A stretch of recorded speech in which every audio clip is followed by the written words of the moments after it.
This video is brought to you by Practical Music Theory for the Rock Guitarist, my new book, which is a comprehensive guide to all aspects of music theory necessary for playing rock guitar.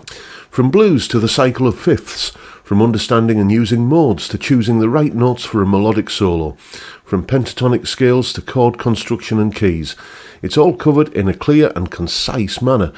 With accompanying video demonstrations, jam tracks and tabs, you'll learn to use the knowledge you gain in accessible ways that make sense for less than the cost of a few guitar lessons. Check out the link in the description for more details. Hi John, I love the Monday videos where you break down a famous solo. The problem is that while I enjoy learning from this kind of thing, I often find it a bit beyond me. Any chance you can do an entry-level lead guitar video?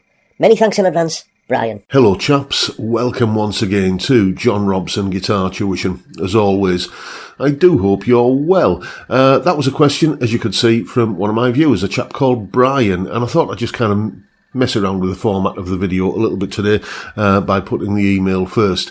So I'll just mention that if you have any questions like Brian of a guitar or music related nature, get in touch. You can see the website address there at the top of the screen, link in the description. Use the email form there to let me know what's on your mind, or you can leave a comment below this or any of my other videos, or you can just use my email address like Brian did, jrguitartuition@gmail.com. Look forward to hearing from you. We have a special guest on the video today, and we'll come to that in a moment, but Brian was asking about entry-level lead guitar kind of stuff. Well, with a few simple moves that take very little time to master, you can end up playing something a bit like this.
And as always, you'll find a full tab for that piece of music in both Guitar Pro and PDF formats, along with a clip of me playing it and the jam track I was using as well, and the following explanation. All of that is up on my Patreon page.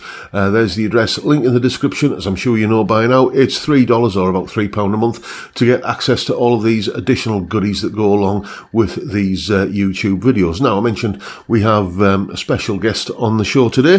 That is none other than the man himself, Jonny from Budget Guitar Show. We've been having a little bit of an email back and forth, and I said, would you like to do some kind of lesson with me? And you can use the footage on your channel. I'll use it on mine. We both get a video out of it, and, you know, everybody's happy. So here's the lesson that I did on entry-level lead guitar with Jonny from Budget Guitar Show. Right, so getting into a bit of lead guitar playing. It's, I'm afraid, all about the S word, scales. Okay? You know, people say you don't need scales, and I've encountered this quite a bit over the years. Oh, you don't need to learn scales. Well, how do you play lead guitar? Well, you use this little pattern here. Well, that's a scale. You know? Yeah. So, excuse me. I'll edit the cough out in. Okay, so next thing, can you hear my guitar? Yes, I can. Yeah. Excellent. Right. So I'm going to show you two shapes and how to use them. That is basically the upshot of today, and they're easy to remember as well. So I'll be putting some diagrams up on the screen as we go through, but what I'm going to do here is just use the zoom function on this camera. Yep. And here's your first note, 6th string, 3rd fret. Okay. Yep. And then your next note is simply same string but 2 frets higher. Okay, so play that with like either your 3rd or 4th finger. I haven't got a working 3rd finger at the moment, so I'm using my 4th finger. Right, okay. 3rd. And then what you need to do is slide that note up 2 frets, so you get that.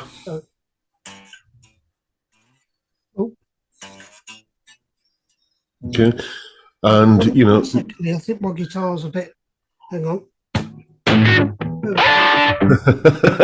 the punk rock fix. Okay, so yeah, it's this guitar I had from CGS with the pickup in it. So anyway, yeah. So that's on with using my 3rd finger.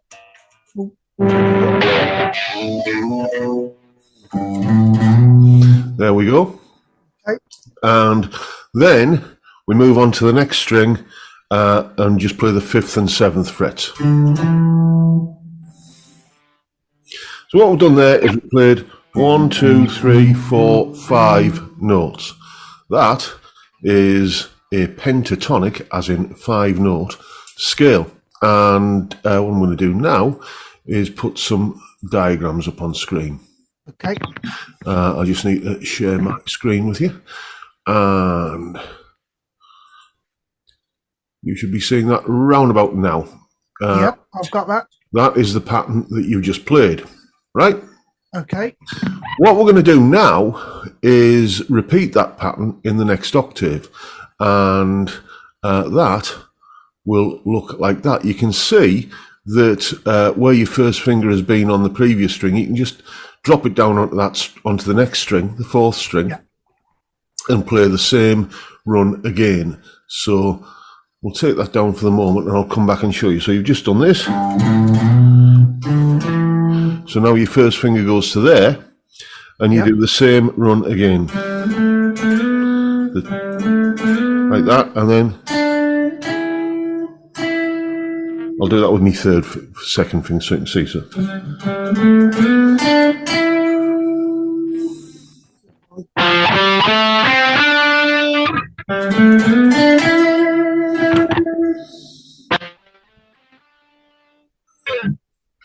I think that's right, isn't it? So you want to be going 5, 7, 9 on the 4th string, and then 7, 9 on the 3rd string. So we get, if we run those two together, we get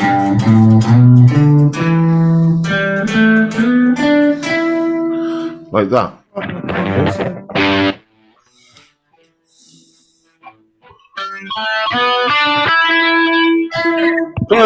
Perfect. Right, and there's one more. Let's have a look at what goes on with that. So we'll go back to the diagrams. Okay, so we've done that one. We'll run them both together. The next one is that. Now, instinctively, you'll want to put your first finger there. Yeah. You've got to step it up a fret to allow for that kind of tuning discrepancy that occurs between the 3rd and 4th strings. So I'll come back and show you. So you've ended up with maybe your 3rd or 4th finger there. I'm using my 2nd. Okay, so you don't go there, you go there. So use the fret markers to guide you basically. And once you're there, you just do the same run again. So it's like that.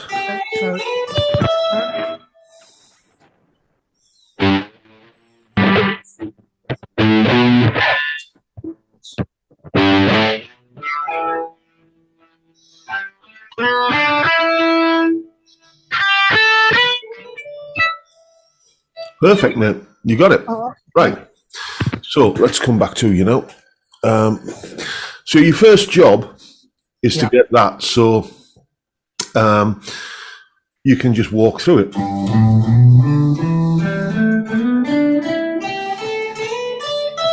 A good test is if you can do what I'm doing now, which is, you know, you don't have to kind of think about, you know, looking at the neck or not looking at the neck, but what I am doing now is having a conversation with you and still able to kind of walk through the scale. Yeah. If it's taking all of your concentration to just remember where your fingers have got to go to, then you've got no concentration left for thinking about licks and what you're going to do with the scale, right? Yeah. The other thing I would say is it's important that you'd be surprised, you'd be amazed how many people can do this,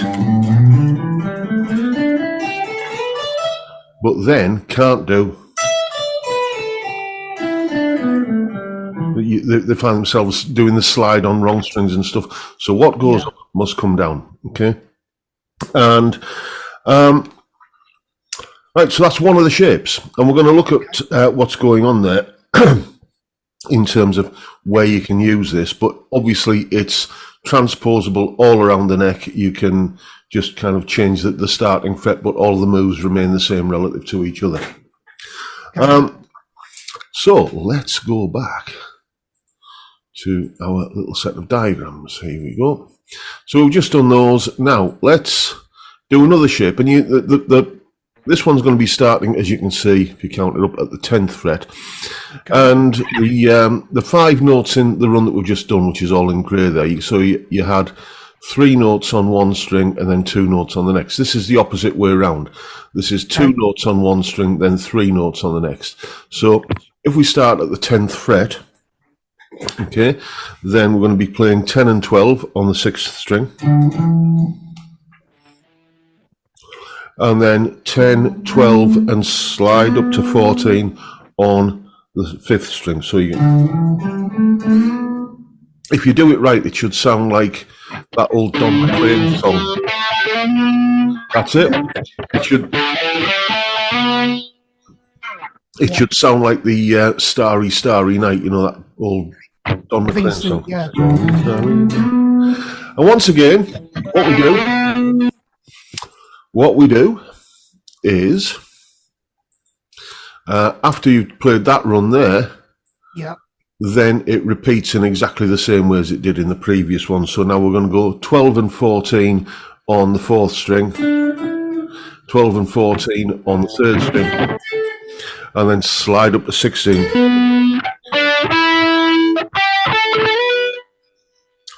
And then one more repeat, and we've got that same little kind of step up that we had to do in the previous kind of one lower down the neck, where we have to go up. So again, use the fret marker to help you. You've got to get onto the 15th fret there. So that's the marker where there's the fret where there's the marker. And once you're there, you just do exactly the same thing again, and then move it up.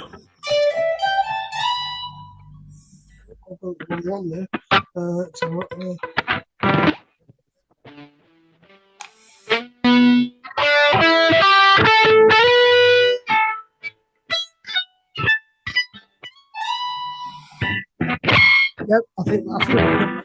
This is possibly the highest up the neck you've been, is it, in a while? Yeah. So let me zoom in so you can see where I'm going. Yep. So there, you're looking for the first kind of fret dot after the octave, and you're going.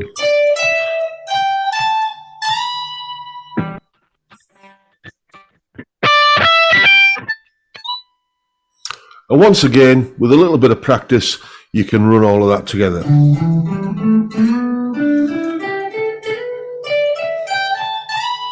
And don't forget, what goes up must come down.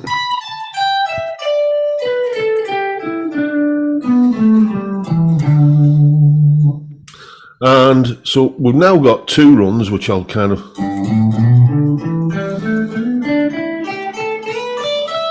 Then...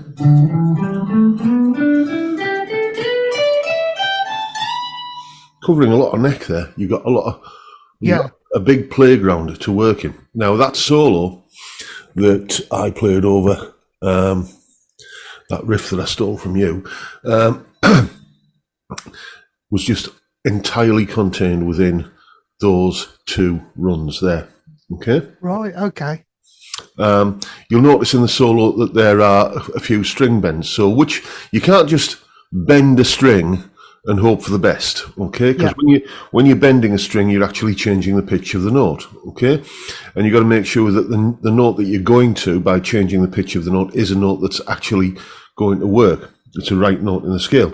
The easy way to find within the context of this little kind of selection of runs that we've got here, the easy way to find where the string bends are is they are wherever the slides are. So you could go like that and slide up to that note, or you can go and you can bend that note. Okay, when you're string bending, okay, always bend towards the center of the neck. So these 3 strings, the 4th, 5th, and 6th, pull down, and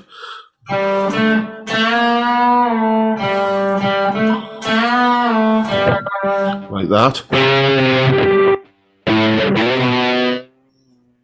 and that's a good thing to do there, is to make sure you're getting the pitch right. So go like this, and then compare it with your bend to get them the same.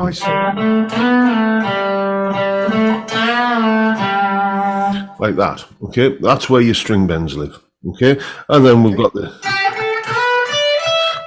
bend here, where that note there slides up, so we can.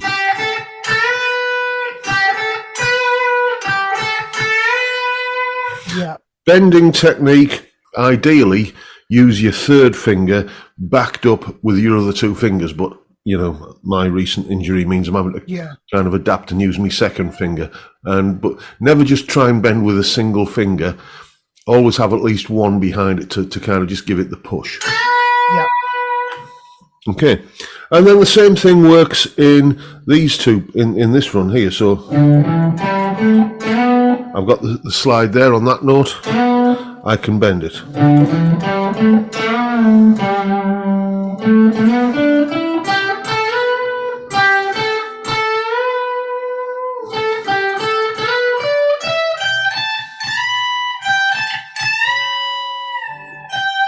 You know, and something, once you start doing kind of bends up this end of the neck, you can just kind of wail away on that for, you know, an entire bar or so.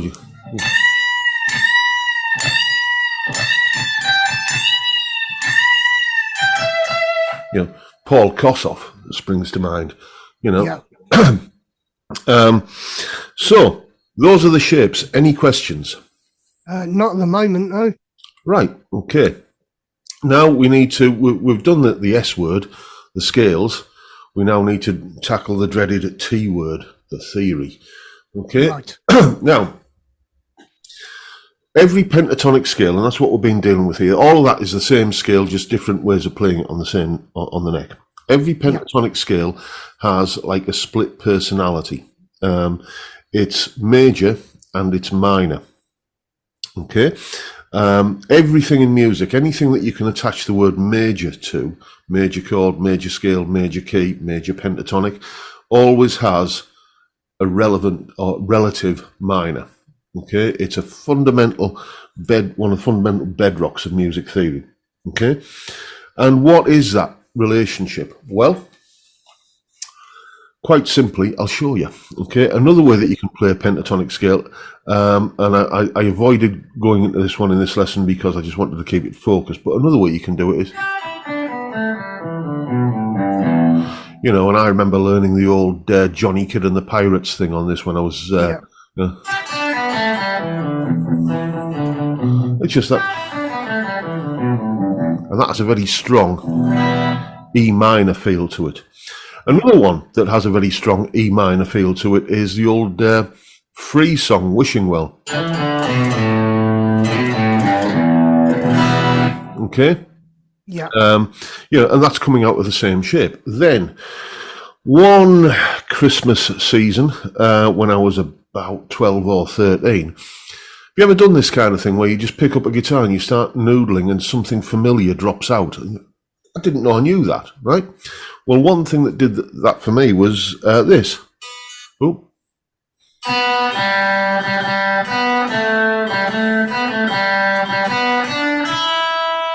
That sounds familiar.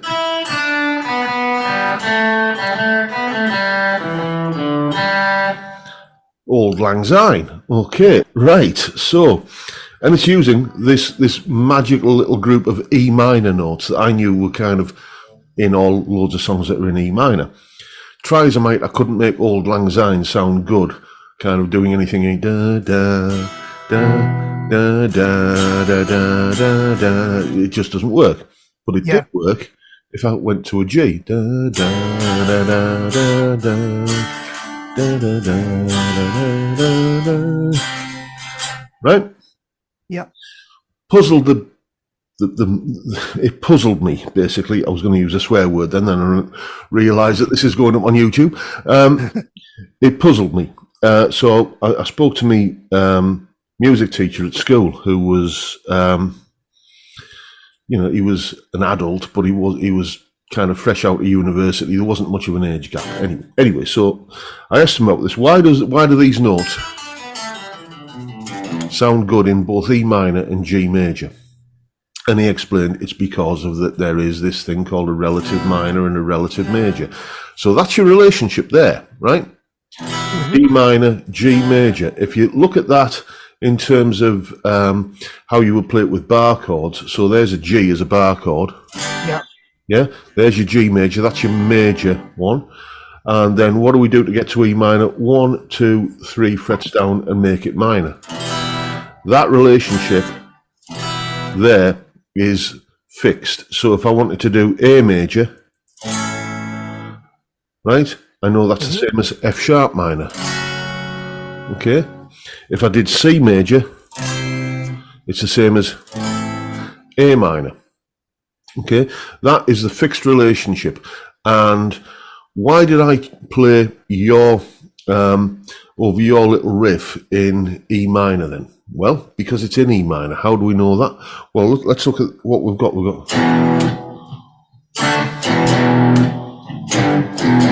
That's the chord there that gives it away, right? It's obviously got a very strong E feel to it. But is that E major or E minor? Well, it's neither. It's just a power chord. If you look at there's an E major chord. There's an E minor chord. Yeah? There's only one note that changes. Okay? In E minor, you've got a G note. In E major, it goes to a G sharp. So you've got this G power chord in here.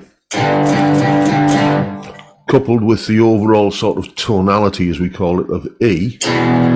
That G there, an E and a G note start to suggest E minor. So I played E minor pentatonic, which is the same thing as G major pentatonic, in this pattern. And this pattern.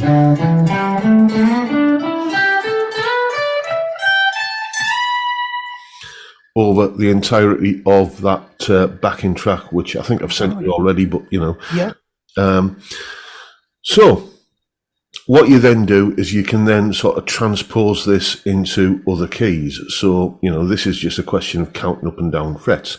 So if you had something in A minor, okay, well, you know that the E minor one, this isn't the root note of the E minor. This is just a note where it starts. It's a mistake a lot of people think is that the scale has to start on its root note. You can use any note in the scale as a reference point. Okay? So if I wanted to play something in A minor, I'll chuck an A minor backing track on in a moment.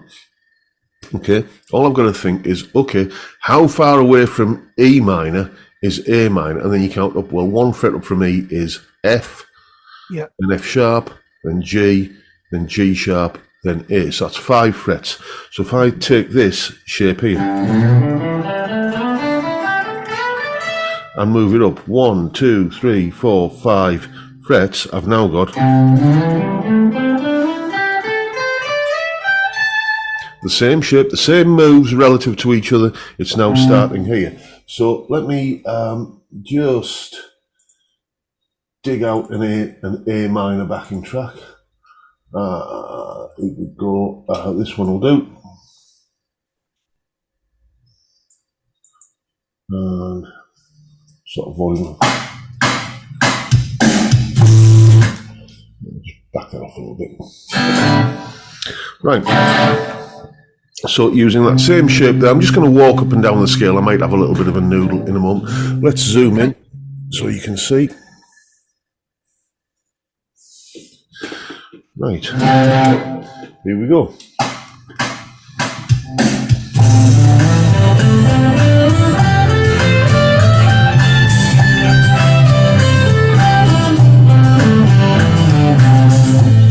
It works.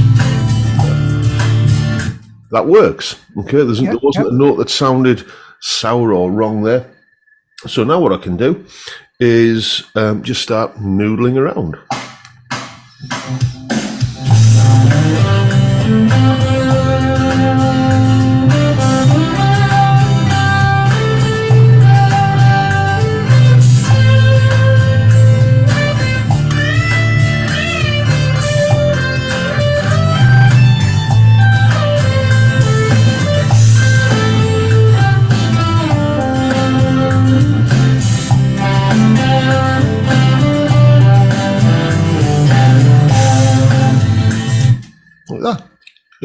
It writes itself. All you got to do is remember not to play a scale. So when you play a scale, you're going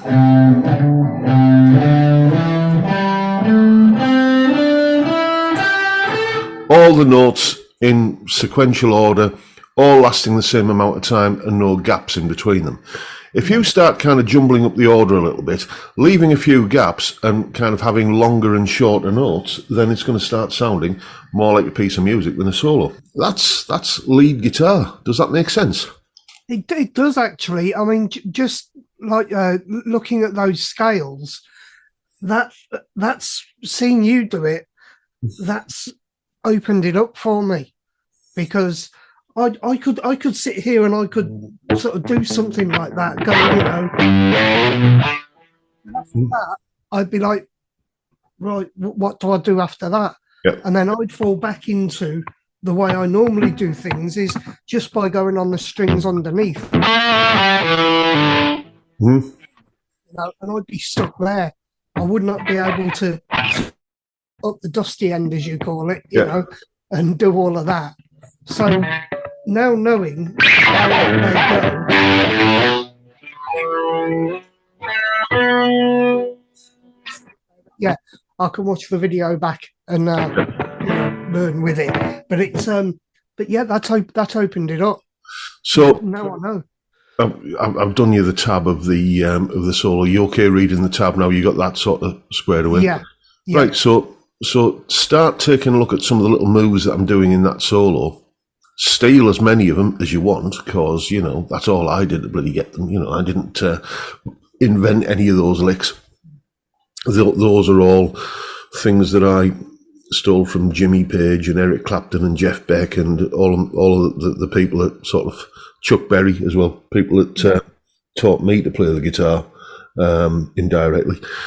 You know, nick them, work them into your own solos. Start thinking, okay, you know, I want to play that lick, but I don't want. What happens if I want to play it in A minor?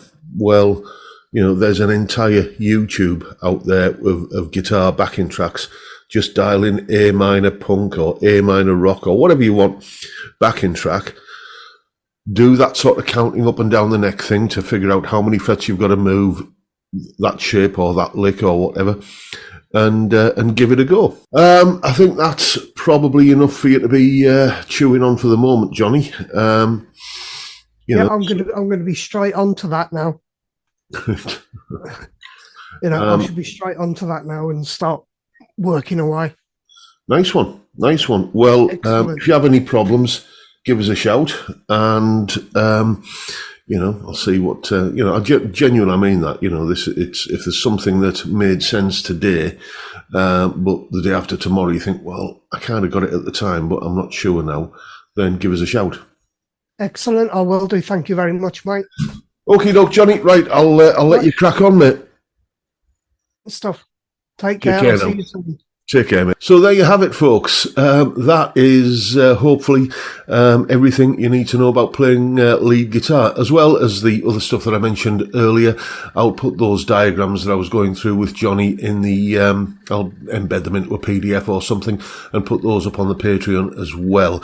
And I just want to say a massive thank you to Johnny for taking part in this, and an equally big thank you to Brian for inspiring this video. And hope you've enjoyed what you've seen. And if that's the case, please hit the subscribe button and the notification bell if you haven't already done so. And why not drop me a like as well while you're at it. Don't forget the live stream every Friday, 5 PM UK time.